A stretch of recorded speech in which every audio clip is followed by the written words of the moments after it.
Sveicināti, NRATV skatītāji! Kopā ar Bāru Koko Loko iepazīstinam jūs ar Eirovīzijas dziesmu dalībniekiem. Un šodien ar mani runās grupa Random People. Olaf, tu pārstāvi Eirovīziju ar dziesmu Never Let Me Go. Kopā ar grupu Random People. Pastāst mazliet par projektu, par grupu. Projekts kā tāds vispār īstenībā ir diezgan tāds amizants, varētu teikt.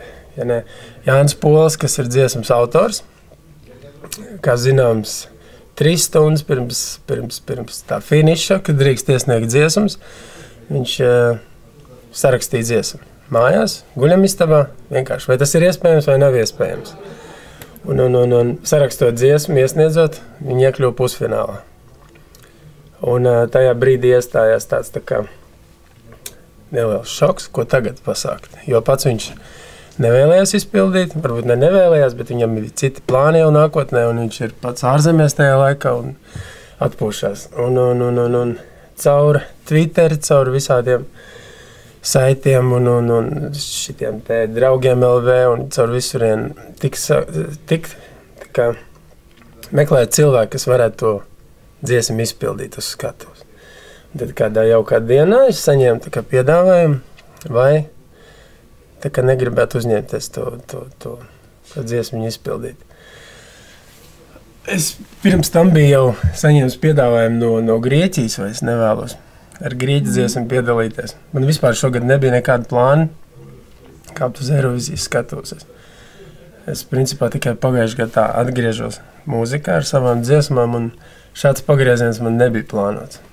Bet izdzirdot to dziesmu, man paķēra viņu vienkārši. Uzrunāja, un es teicu, lai iet, kad es piedalos. Un respektīvi, un pēc tam pakāpeniski tika ar to pašu Twitter un citiem mēdījiem tik sāk lasīt cilvēciņu apkārt, kurš varētu spēlēt bungas, kurš prast vijolu spēlēt, kurš giču varētu nospēlēt.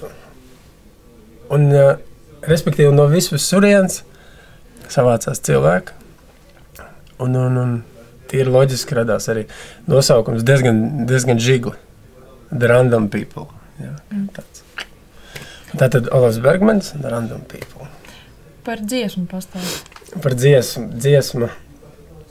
Tur drīzāk autoram jāprasa, ko viņš tur saknē ir ielicis iekšā. Bet, kā es viņu uztveru dzirdot, kad tas tāds džeka monologs 2,5 minūšu garumā meitenei, kur viņš, tā kā izliek savējo kaut ko, ja? Vai tā ir sāpe, vai prieks, vai vēl nezinu kas. Bet, mazs neliels stāstījums 2,5 minūšu gariem. 2,5 minūtēs ir arī šovs ieplānots? Ja precīzi, 2,38. Būs šovs? Šovs, kā tu domā? Uguņi? Jā, Nē, noteikti nē, tas nav mūsu pašmērķis, jo ja tā godīgi, man vispār tas viss liekas lieki. Jā, visi tie zibeņi un uguņi un tā tālāk. Ok, kādam tas varbūt der, bet ne šai dziesmai. Jo dziesma ir vienkārši un lustīgi vienkārši. Es vēlreiz varētu pateikt vienkārši, lai būtu visiem skaidrs, ka tā ir vienkārši dziesma. Un respektīvi, jā, tīri mūsējam fanam, mēs uz skatuves uzkāpjam un nopriecājamies, nobliežam to dziesmu. Ja kā tas uzrunās, super. Dziesma ir angļu valodā. Visi, principā viena meitene tikai ir sarakstījusi dziesmu latviešu valodā. Kāpēc? Viņa arī tika? Viņa arī tika, jā. Pusfinālā. Es pieļauju, ka viņa tagad ies ar to latviešu dziesmu. Bet tieši par valodu. Kāpēc jūs? No angļu valoda jau, protams, internacionāli, jebkurā gadījumā.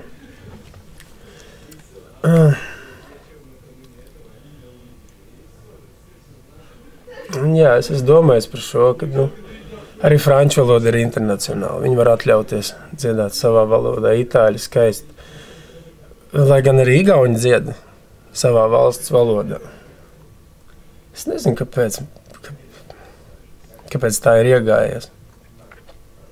Grūti atbildēt. Bet, laikam tas ir, tas varbūt pat vieglāk noteikti nekā latviešu valoda tas būtu. Varbūt mēs pazaudējam savu kaut kādu identitāti tajā visā jūklī, bet joprojām ir lielāka iespēja, lielāka auditorija uzrunāt.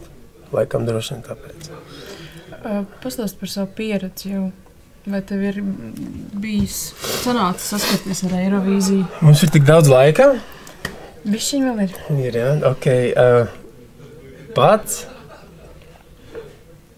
kādreiz ar grupu Seastones, ja, kuras bija tā kā solists.